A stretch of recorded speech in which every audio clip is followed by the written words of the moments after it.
It is Thursday, October 17th, 6 o'clock p.m.,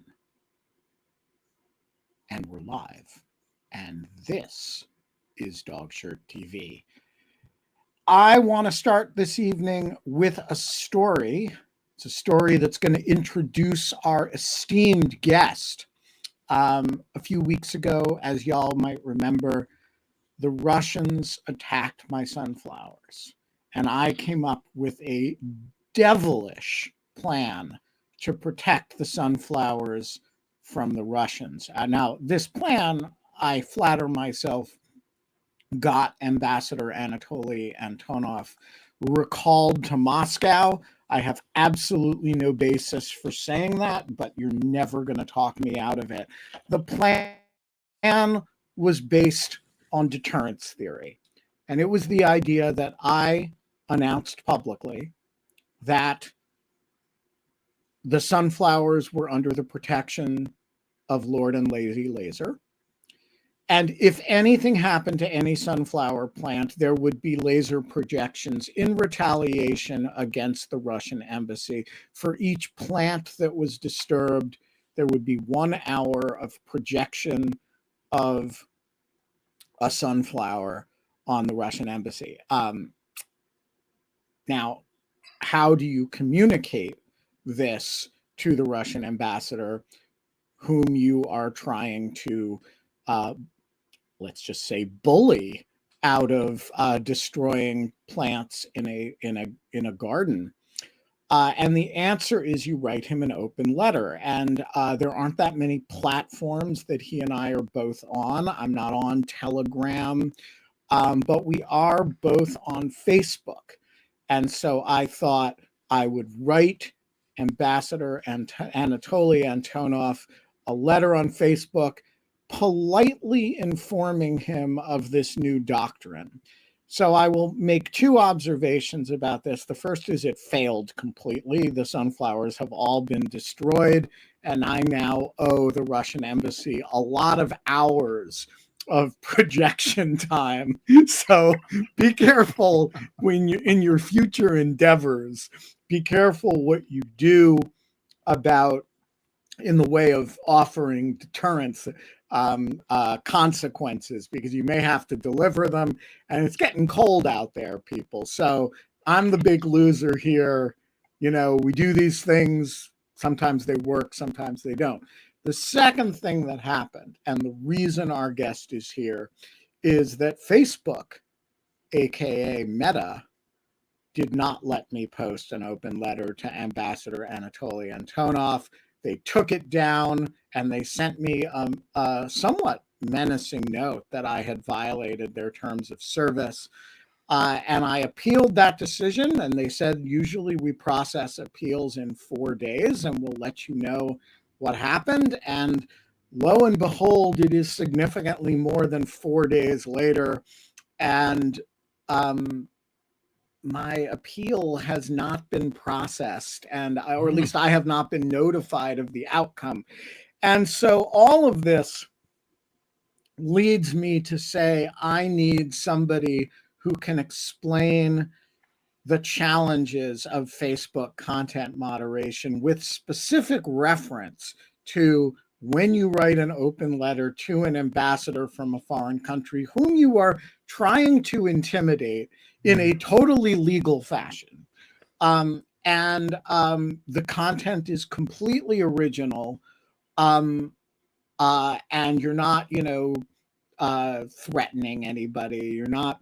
Why is it likely to get taken down? And number 2, why is your appeal likely to get sat on like it is the Supreme Court thinking about an internet law case? And so I thought to myself, there is only about 5 people in the world who really know the answer to this question in a deep way. And one of them is Dave Willner. We are not allowed to have fun anymore, but we are allowed to have the guru of content moderation, the man himself, who I think kind of built Facebook's content moderation schemes, or at least it is at least substantially my fault. Yes. It is at least substantially Dave's fault. Um, and he's gone on to do content moderation schemes for other companies since then. So, Dave, why don't you start by describing who the heck you are and Sure. why you are unusually qualified to settle my dispute with Facebook over Ambassador and my letter to Ambassador Antonov. Yeah, sure. So I'm Dave Willner. You've already introduced me in that way.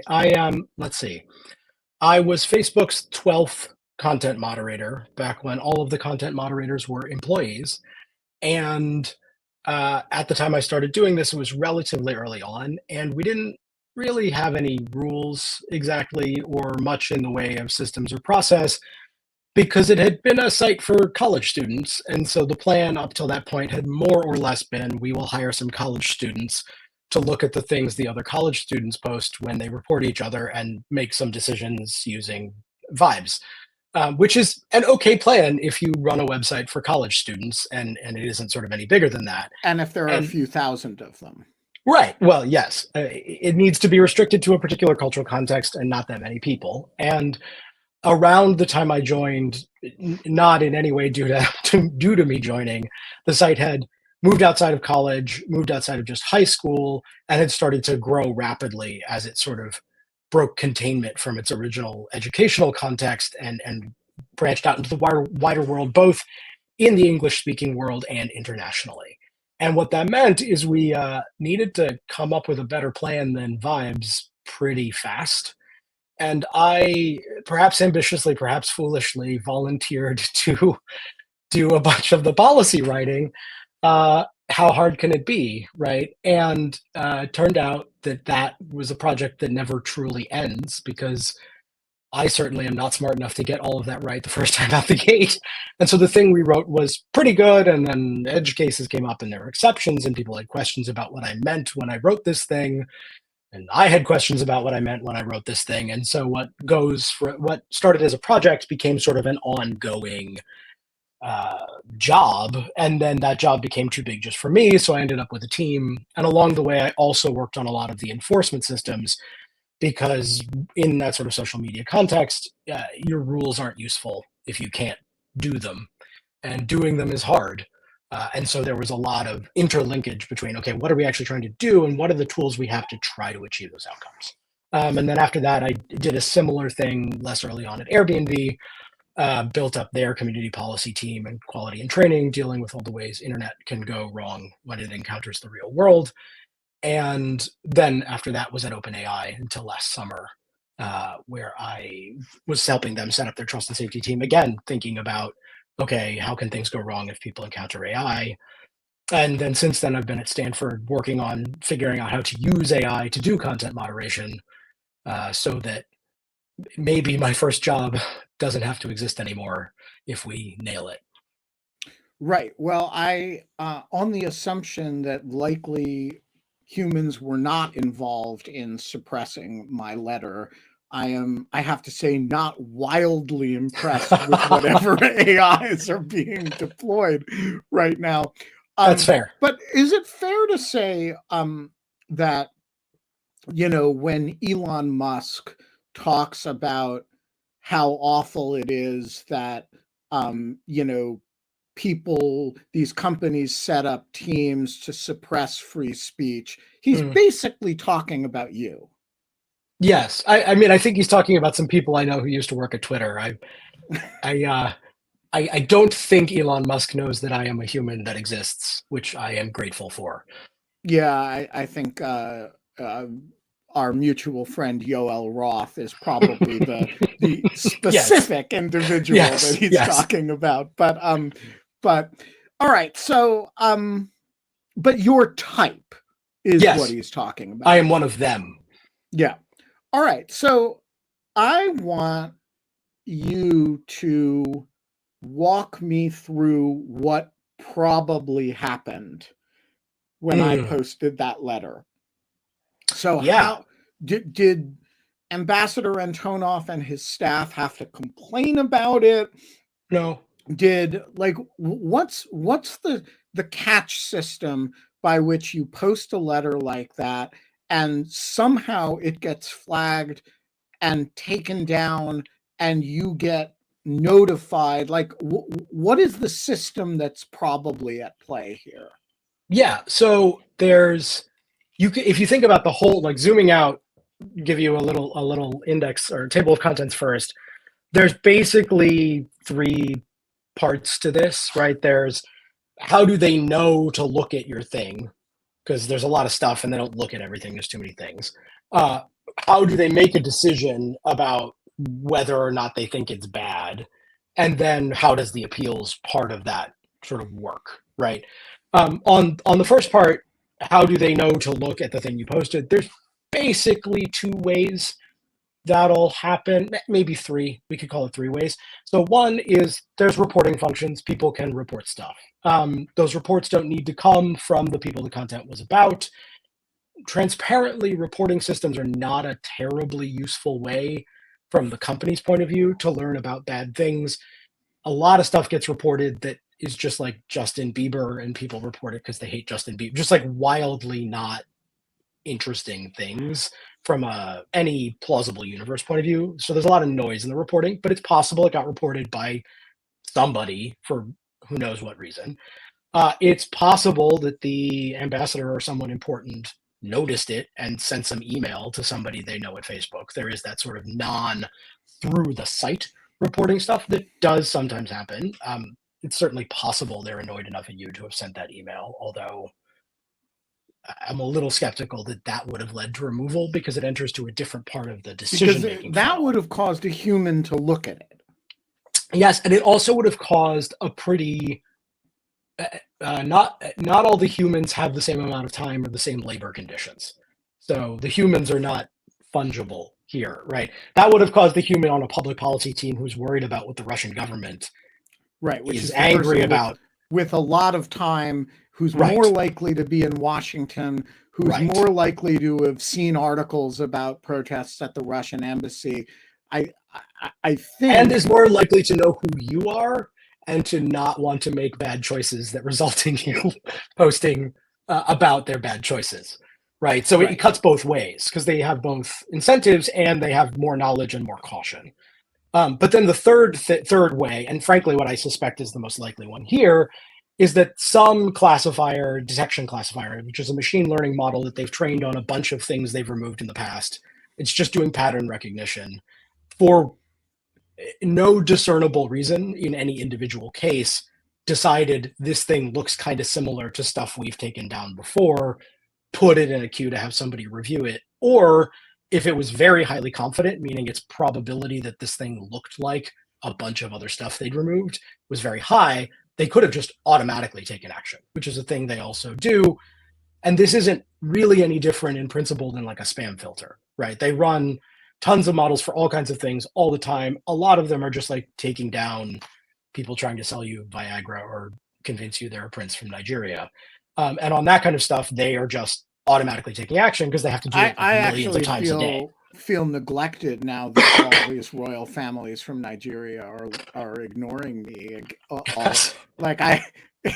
I never realized how much of my ego was wrapped up in being dependent on the Nigerian royal families. Yes. Exactly. But there are a lot of royal families and they all seem to want to give me money. And I'm missing that. No, it's a bummer. Okay. So what should I assume when I look at this letter? If we assume that it is not a complaint-driven thing, but an algorithmically driven thing, and the speed with which it happened seemed consistent with, I mean, you'd have to imagine that the social media team on the Russian embassy staff was really on the lookout for wittiest content to imagine that they... It's not totally impossible to imagine. Look, I mean, I think, honestly, if they were spending that kind of time following my social media, they'd be a little faster on the uptake when I show up with a laser. It sometimes takes them 10 or 15 minutes to get their their own spotlights up on the wall. And I think, it's not like I'm not announcing these things. So I actually that's have fair. the sense that they don't follow my social media closely, which again hurts my feelings. Because I think, like, what's the point of antagonizing people if they don't If they're not notice? annoyed. Yeah. Yeah, exactly. So what should I assume is about that letter, which struck me as, quite different from anything else on the web, right? It's not a letter that involves, normal repetition of pro-Ukrainian slogans. It doesn't involve buzzwords. It doesn't involve threats of violence. So there's no it's a highly particularized communication between two individuals based on their actual relationship, which is interesting because I have no relationship with Ambassador Antonov. But in the common law of my projection operations, there is a sort of fictitious relationship that this is drawing on. There's lore. And so there's lore, right? And there's a history of interactions between us and sunflowers, and none of it easily maps onto something I can say, well, this is kind of like a letter where a Nigerian prince is trying to offer me get $10,000 from me in order to give me $30 million. And none of it's like a sextortion scheme. And none of it's like any of these things that you map on and you say, okay, I can see where the algorithmic discomfort is coming from. So advise me about future letter writers to ambassadors. Like, what am I doing wrong here?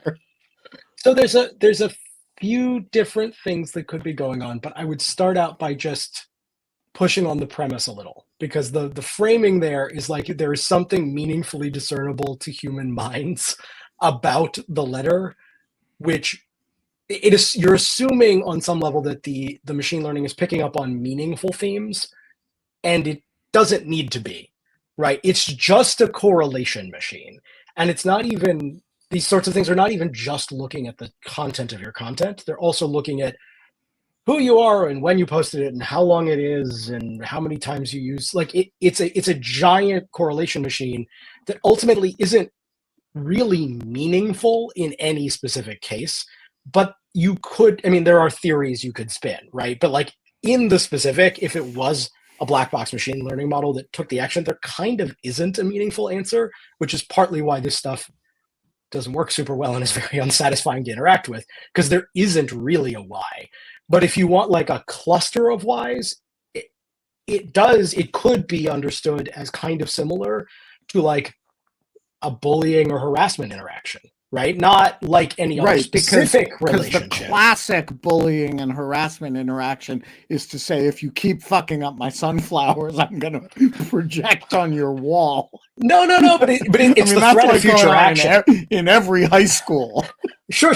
But it's the threat of future action. It's not even about the specific, because bullying is so idiosyncratic.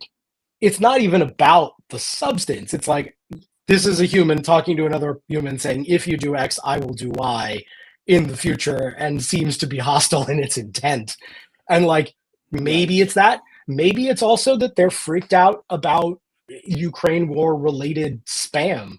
And the fact that it talked about sunflowers a bunch caused something weird to happen. Like, often if you had the inside knowledge to go back and disentangle these things, it's often something sort of strange and not meaningful, because these are such fantastically complex systems that it's like, and it's a very common interaction when you get your content moderated, when any of us get our content moderated, to say like, oh, what is it about me? And like, I'm here. At one point, Kate Klonick called me a content moderation nihilist, and on some level, I'm here to tell you, like, nothing means anything, and it wasn't about you.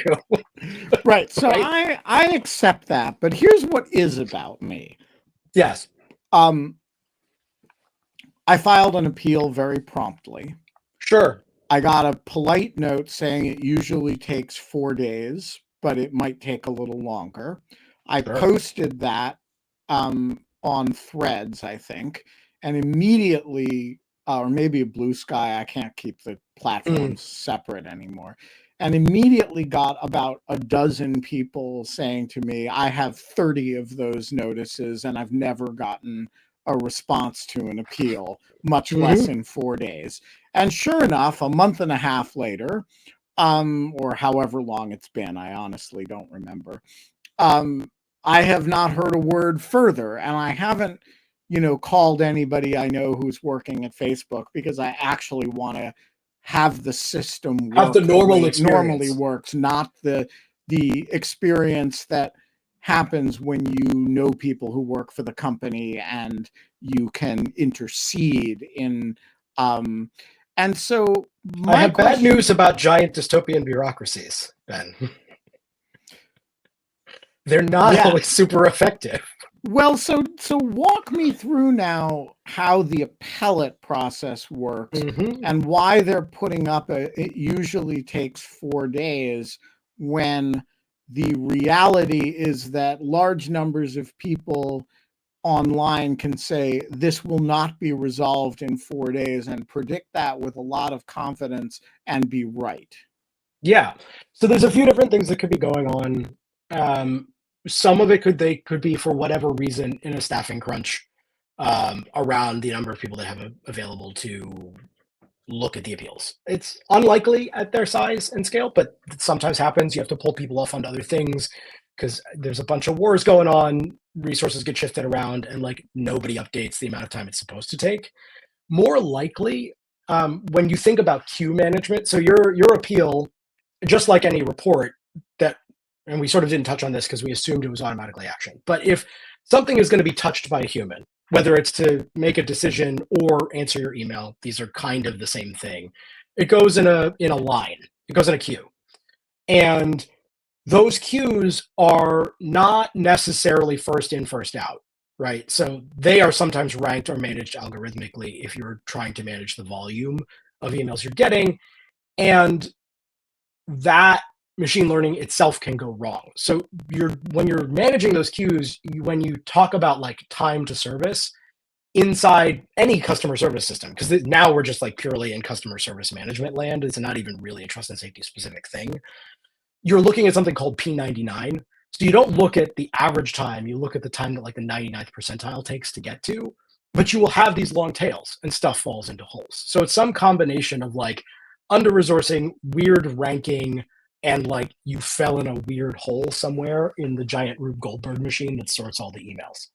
And the alternative could be that someone intervened, or for some reason you've got some special status on your account that put you into some special hopper. But if anything, that would tend to get you an answer more quickly, right? Because they're worried about you freaking out, not the other way around. Should I assume that I take this to be something like the median response, because if they were concerned about my situation, for example, if I were to write an op-ed in the Washington Post about it, which I have very self-consciously decided not to do, because I don't want to influence the process by throwing weight around. We're doing an experiment. We're doing an experiment here with the median experience of somebody getting their content moderated for harassing the Russian ambassador. Granted, that's a small pool, but I want to. I don't think there's a queue just for that, though. Like you're in some broader queue. Like I don't want to be in the queue for public intellectuals where I have to compete with Candace Owen for or Ben Shapiro for like being racists, or compete with. I don't want to have to go to the review board if it still exists or whatever it's called. It does. I want I want this to be like if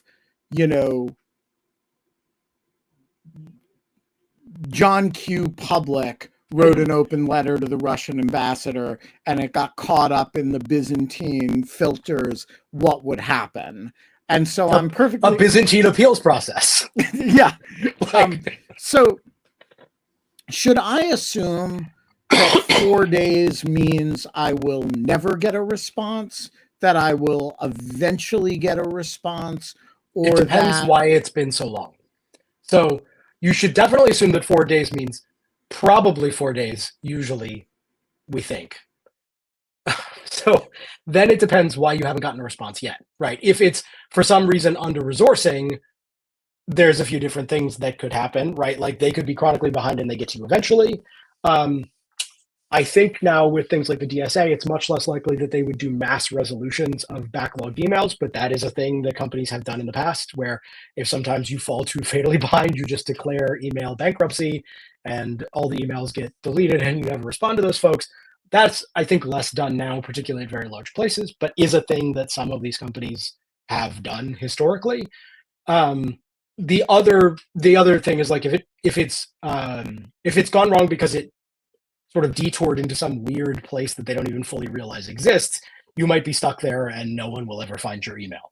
Right. So it sort of depends why you haven't gotten a response yet, which we can only speculate about. I think on the year anniversary of the takedown, You will write the an Washington op-ed. Post article. Yeah, I I think a great that's the idea. point at which I will Yeah. declare bankruptcy Yes. and write the op-ed and see how quickly the matter gets resolved at that Probably point. So faster. I suspect. Yeah. I suspect the results for people who can write Washington Post op-eds is significantly faster than for the John Q. Public. So I want to ask you what the review process consists of. So assume that my request for review of this bubbles up.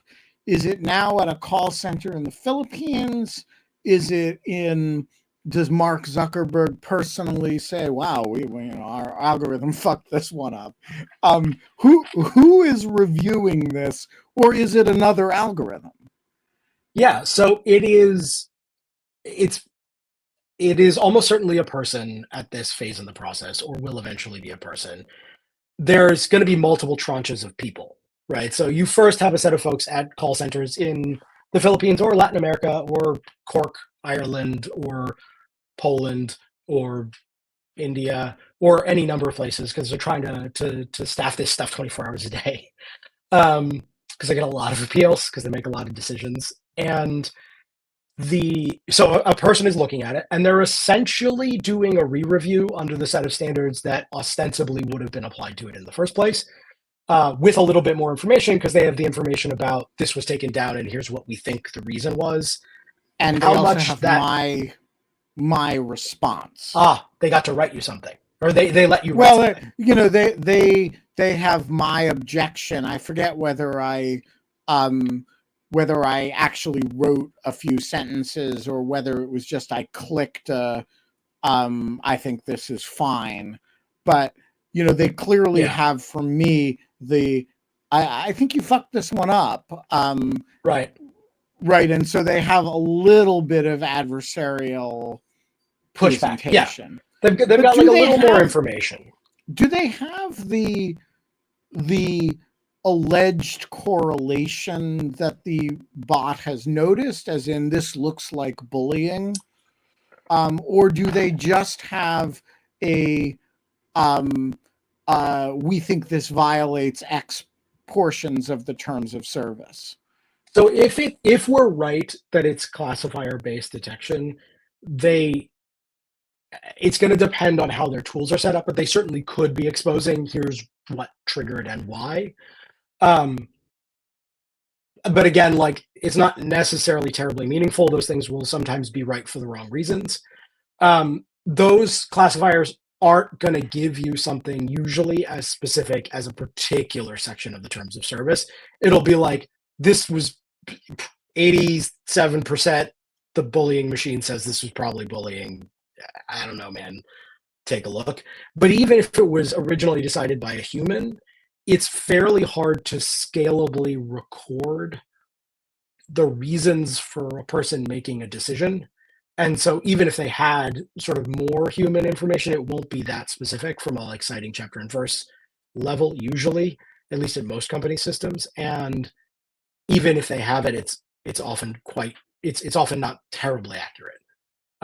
If you're asking humans to do the review in the first place, the more options you give people, the worse a job they do, because there's like more ways to be wrong. So you tend to try to kind of narrow in the set of options people have available to minimize mistakes. All right. So, regarding going back to the initial threshold decision. Yeah. When you have, as Facebook, the bullying detection machine, yeah, what level of confidence do you have to have that this is bullying before you say, let's take it down while we adjudicate it, versus let's route it to a human before we decide to take it down? In other words, there's got to be, for the bullying machine to say, let's put Wittes in jail here, or let's take down Wittis's content, there has to be some, is that like a 60% there's a threshold level confidence? Is that a 90% level confidence? Like how mean do I have to be to Ambassador Antonov, who is, by the way, like representing a government actively engaged in war crimes? Like how, and do you have to he still has feelings, probably. No, I understand, but like he strikes me as a little bit differently situated from a 15-year-old high school kid. Sure, right? But it's not about him either, right? Like none of this is about anyone. Right, I understood. But if you're trying to decide whose content, like I didn't make a deep fake with him having sex with, a pig, right? Sure. It was actually a discussion. You should A/B test that. See how that goes. See which one gets taken down faster. See which one lasts longer and how fast their appeal comes back. Right. I mean, there's sorry, that's funny. I do think that there's a little bit of, like context matters, right? Sure. I'm more worried as against as I am, the nastiness toward Taylor Swift. I'm more concerned about the nastiness toward a 15-year-old who doesn't, lawyers and social media people. And similarly, I think among the downtrodden of the earth, Ambassador Antonov is, like relatively low on the list. Less downtrodden, yes. Right. And so I guess does the algorithm think about that, or is he just the same as a 15-year-old for purposes of this initial threshold decision? So it depends how they're doing it, and it depends how you addressed it to him, right? So for them to treat content differently because it is about a particular person, they need to know it's about that particular person, and they need to know enough about that person to have thoughts about how relatively downtrodden they are. So even something as simple as like, did you tag him or did you just use his name? And if you just used his name... I tried to tag him, but it wouldn't let me tag him. Oh, interesting. On repeated attempts. I think that must be because he personally blocked me. I suspect so, yes. But which I took as, again, a sign of... here's the complicating factor. Facebook later listed him as somebody I should friend, and so presented you might know people you might know, Ambassador, and I was like, yeah, we're acquainted in a sense. So strange aside, the point of PYMK, of people you may know, is actually them, not you. So if folks are showing up in your PYMK, it's often indicative that they need more friends if you're well established on the site and have friends. So he might be lonely. That's interesting. I'm again very happy to assist Ambassador Antonov in making new friends. he needs to abandon some of his old friends first. Sure. And now that he's been recalled to Moscow, I'm afraid the opportunities for that may be limited. He needs, like right now, he needs to stay away from balconies. So but back to the serious point. What's the confidence level that these algorithms are using to decide, okay, in the interim, 4 days or however long it's going to be, Wittes's content is coming down? Yeah, so it's going to depend. When you're dialing these things, you're thinking about both what's called precision and recall. So precision here is the likelihood that things you said are bad are in fact bad, and recall is the percentage of all the bad things of that kind that you caught with your bad thing detector. If that makes sense. So it's like, of the shots you take, what percentage of them actually were bullying, and then of all the bullying in the world on your site, what percentage of it did you catch? And there is, to some extent, a trade-off between those things, because the higher certainty you need in order to take action, the less of the stuff that is bullying you're going to catch, because it's percentages, right? So sometimes it is bullying when you're lower confidence. There's a couple different ways that companies will set those thresholds. One is just based on their risk calculus around the thing itself, right? How scary is this? How much can we tolerate being wrong versus wanting to overaction? The other, and again, really depends on the specific situation, less likely at the scale of Facebook, is you will sometimes tally those thresholds to the amount of human review you can actually staff, because you don't want a backlog to build up, because then you'll have to declare bankruptcy at some point. And so particularly younger companies or less well-resourced companies will set the thresholds for what gets auto-actioned and what gets human reviewed versus what gets ignored, based on how much human review they have the capacity to do in a given category at a particular time. That's not like the ideal situation you want to be in, but that is definitely a thing that does happen, and is preferable in a lot of ways to having just ever expanding backlogs of maybe bad things sort of sitting in a hopper somewhere. So it's going to really depend on the specific issue, how much confidence they have in the classifier, how much they're worried about sort of downside risk, particularly with bullying, given Senate testimonies that Mark has had to do. I wouldn't surprise me if they were a little bit more likely to be a little bit aggressive there. But it's gonna be a bunch of like data science curve trade-off line drawing decisions. Right. So having read the letter, which I assume you have at some point, do you have any doubt that it does not, in fact, offend any Facebook terms of service, like that it should be allowed to be up there, or is there some? I can't think. I mean, or is there some question in your mind on that score?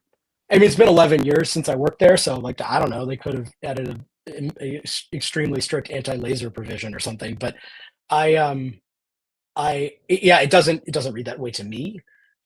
It's not a threat of physical violence. The ambassador is pretty clearly a public figure, and in general, when you're thinking about things like bullying, people who are public personalities, you have a lot more leeway to be mean to sort of famous, important people, particularly famous, important political people, because being mean to important political people is just like politics.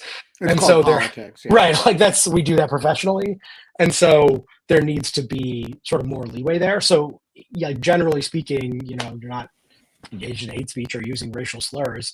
Like I can see a human reviewer getting mixed up about the lasers if they were going fast, and like no, because like look, man, you don't have a lot of time. No, look, you've noticed, I hope, that I am very chill about this. No, of course, of course. I'm not suggesting that this is the edge case that defines free expression, or that I understand that I'm engaged in eccentric activity, and sure. that this is going to fuck with systems. It feels to me like you caught a bad bounce, basically. Okay, so I want to turn in the 20 minutes we have left. Mm-hmm. And for those who are contemplating jumping in with a question, this is a very good time to do it. I want to turn to the project that you are currently engaged in, which you and I have discussed a little bit, which is, how can AI and large language models potentially scale content moderation in a constructive direction. And I want to, again, sticking with this example as a case study. Sure. I'm curious, in the world in which you envision, how would AI be used to get the right answer faster in a case like this? Yes. Or in some other case? I would go for a better answer more frequently. The secret to happiness is low expectations. So specifically, the thing I've been sort of pointing to and talking about and working on is trying to figure out how to use relatively small, large language models to help us start to do content moderation. And the language model thing there is important because, I talked earlier about how the black box models produce an outcome, and the outcome is literally just a percentage probability of is category. It doesn't have any meaning. There's no specific why. It's not related to your rules in any discernible way. It's just like, hey, you showed me 100,000 of thing. This is 98% similar to thing, right? If you start to try to use language models to do this, because they are still ultimately black box prediction machines, they can write sentences. Now, they're doing that by predicting what the next letter to write is. So in some, I guess, spiritual sense, it's no more meaningful, but it produces meaning-shaped answers. And you can do stuff like give a language model the text of your policy and give the language model the example and say, hey, according to this policy I gave you, does this example violate? Why? Right? And actually ask it to give you a reason that is rooted in the policy text you gave it. You could do this with any language model that's around today. You could do this with ChatGPT. You could do it with, Claude will probably refuse, but you can do it with a number of the language models that are available today. They do an okay job. These models have problems. They hallucinate, all of the rest of this kind of stuff. What does okay mean? What will it do and what won't it do? They'll be wrong some of the time, but there's different kinds of wrong. And you can sort of think of the project that I'm working on with some collaborators as trying to figure out how to teach a language model how to do this well and how to learn how they interpret instructions or tend to interpret instructions, because sometimes the problem is it just misread you, and sometimes the problem is what you said was unclear, and so it can produce a meaning which is not what you a reading which is not what you intended, but was not wrong in the sense of it does in fact follow from what you said. You just didn't say what you meant to say. And so there's a two-sided skill development here where how do we get better at writing for this audience, with the audience being a language model, and how do we learn to teach a language model to be a better reader in this particular specific way where it's trying to very faithfully apply a set of rules to a given example. And the generic language models we have are kind of pretty okay at everything. And basically, you can make them better at specific things if you teach them how to do it. And so we're trying to figure out a training program to teach a model to do this thing better and seeing how far we can get with that. And is the goal here pure research, or are you developing this with the idea of selling it to entities that need good content moderation? Yeah, so we're going to be open sourcing the model itself. I think the sort of fundamental technique stuff here is a pretty pure research thing. How we support and sustain that, because my collaborator and I, who also is a former Meta person, really enjoy working together. We're starting to think through how we support and sustain that because we want to keep working on this problem. But the actual sort of mainstream project here is something we did as part of a fellowship at the Stanford Cyber Policy Center. So that is going to be open source. We're going to publish a paper about how we did it because we just want to sort of contribute to some fundamental knowledge in this area and frankly get other people trying other things that are downstream some of what we've figured out how to do, because I think there's something here, and I would like to speed up everybody's work on it, because I think we need these things both for the situation we're currently in and to deal with the rise of AI generated content in general.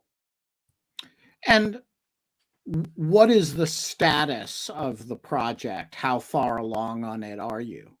Oh, it works pretty well. We're gonna open source, I think, sometime within the next month, depending on some details, and sort of planning on looking at paper preprints, this fall.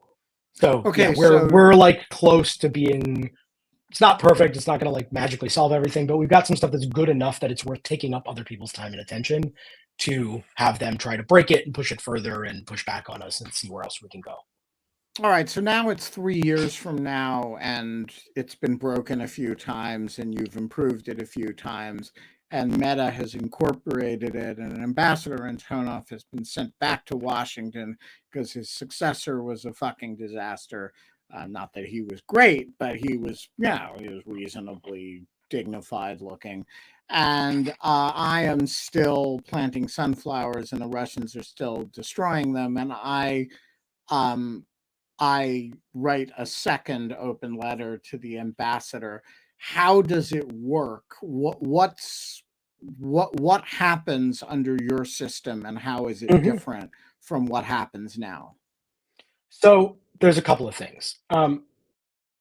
Understanding why we get meaningless decisions today, why we have to resort to either these black box ML systems, or even if a human looks at it, they look at it very quickly, they don't write down the reasoning, they don't really take time, is all fundamentally downstream of how many decisions you have to make. You're making millions and millions and millions of decisions, probably tens of millions of decisions, if not hundreds of millions of decisions a day on content, depending on what you think of as a decision.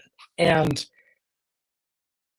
that scale, even though the companies make a very large amount of money, the platforms make what seems like a very large amount of money to you and me, it's not actually a very large amount of money per like piece of content. It's the plot of Superman 3 or Office Space, right? Enough fractions of a penny rounds up to $1 billion, but like each thing is worth very little.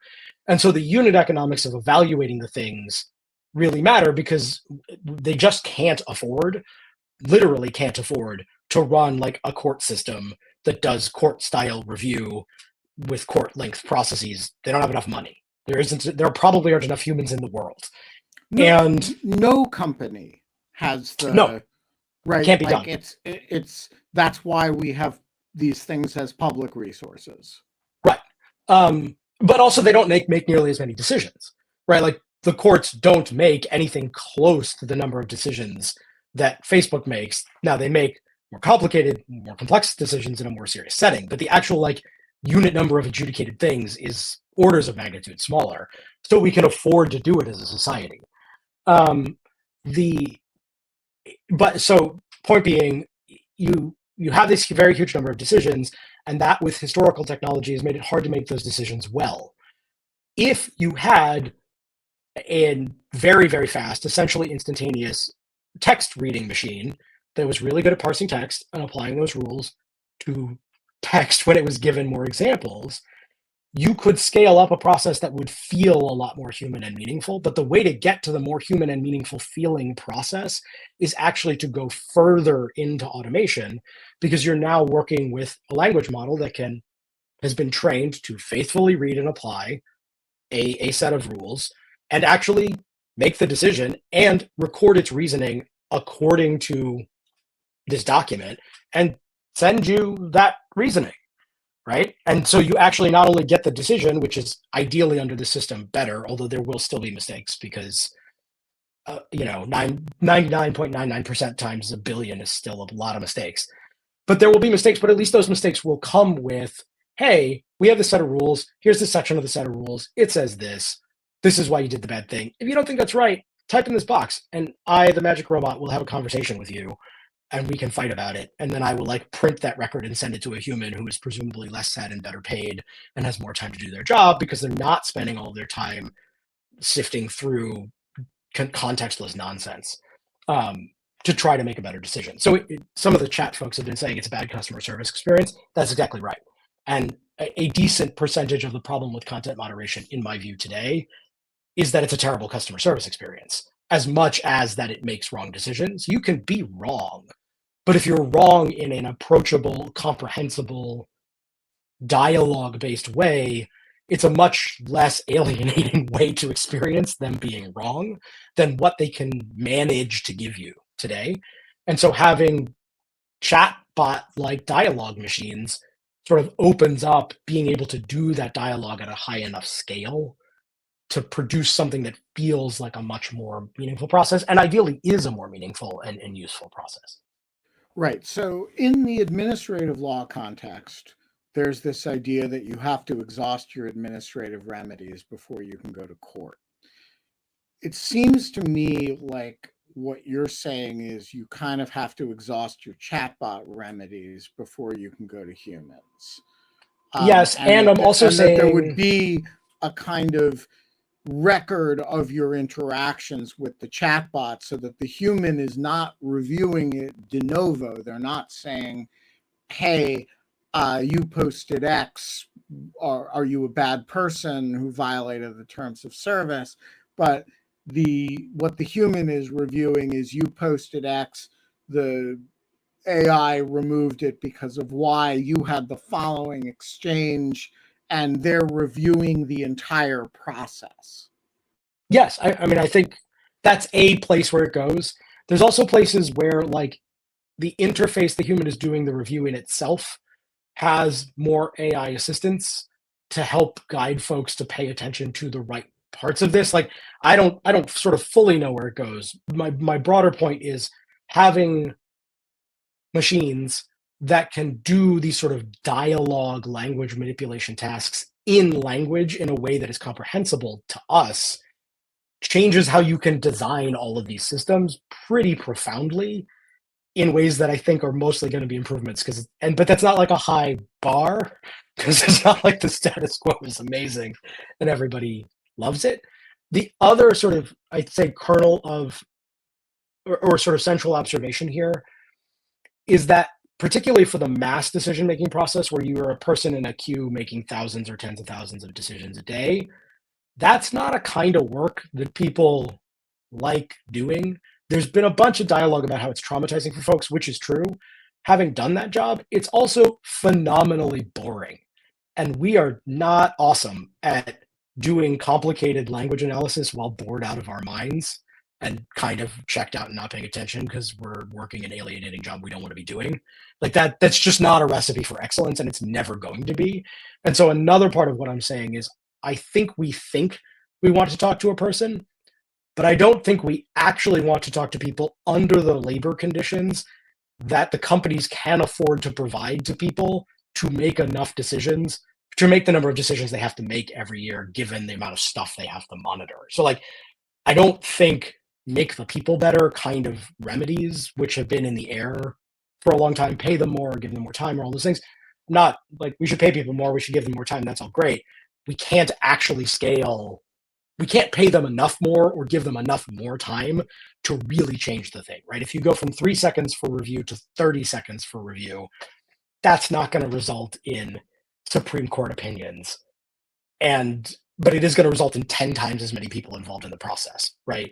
And so the sort of the ratios aren't there to fix it through humans if the humans are having to touch every single thing.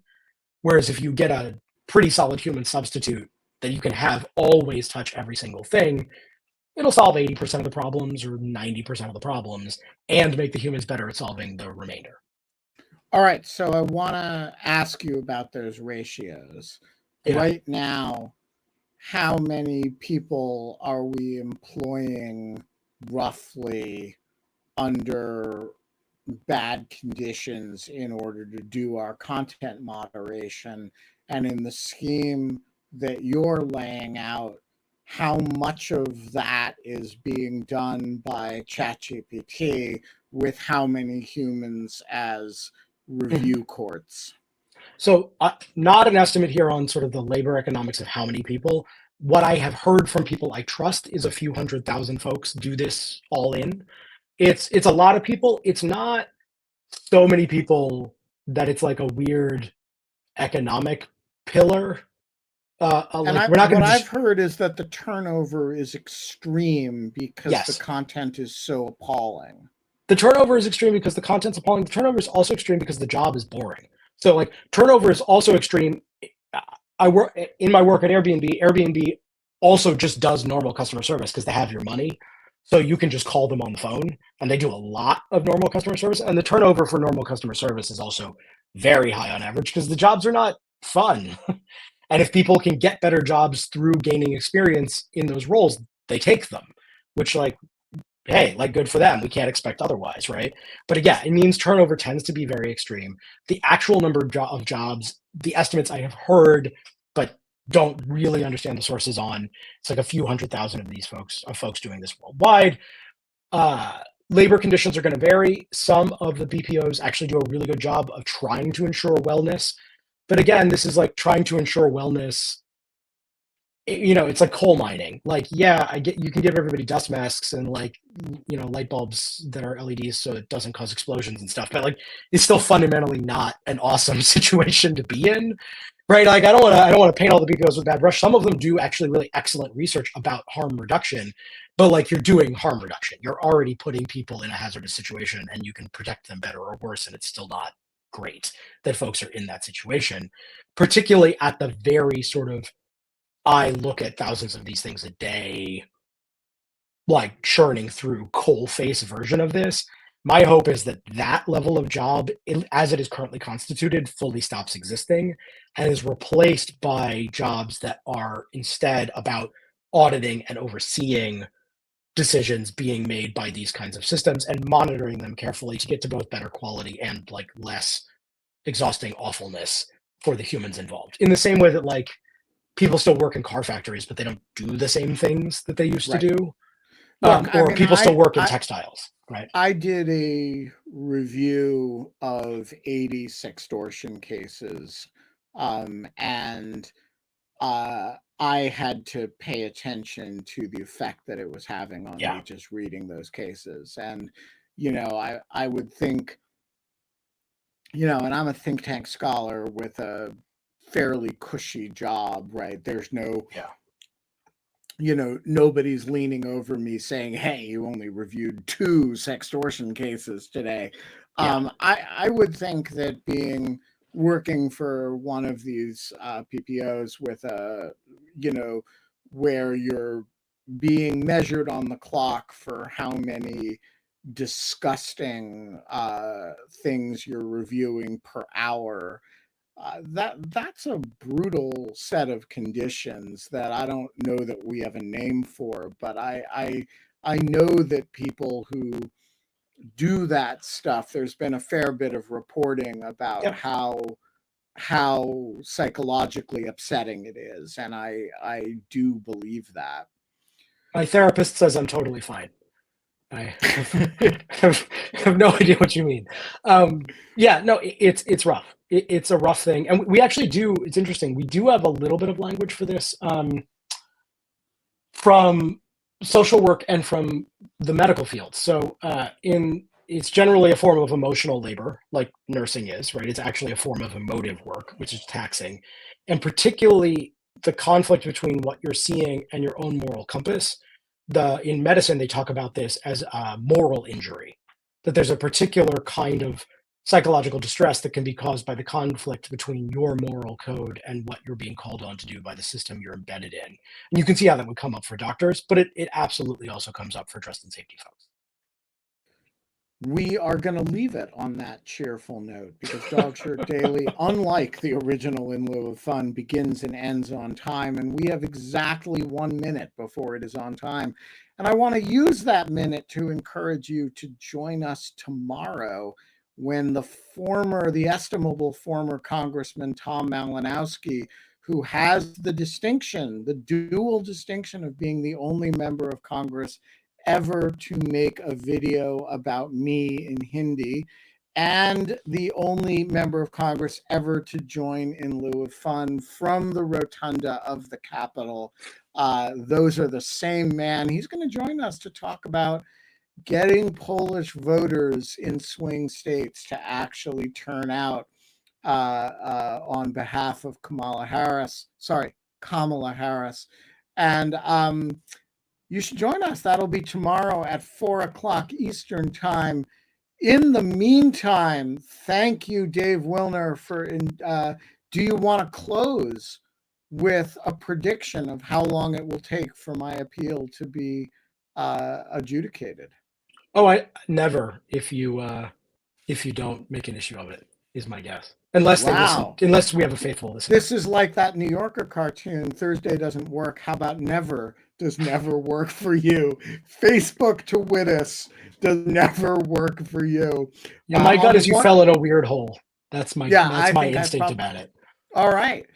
On that highly predictive note, I would invite Ambassador Antonov to join us on Dog Shirt TV. We have a lot to talk about now that you're back in Moscow.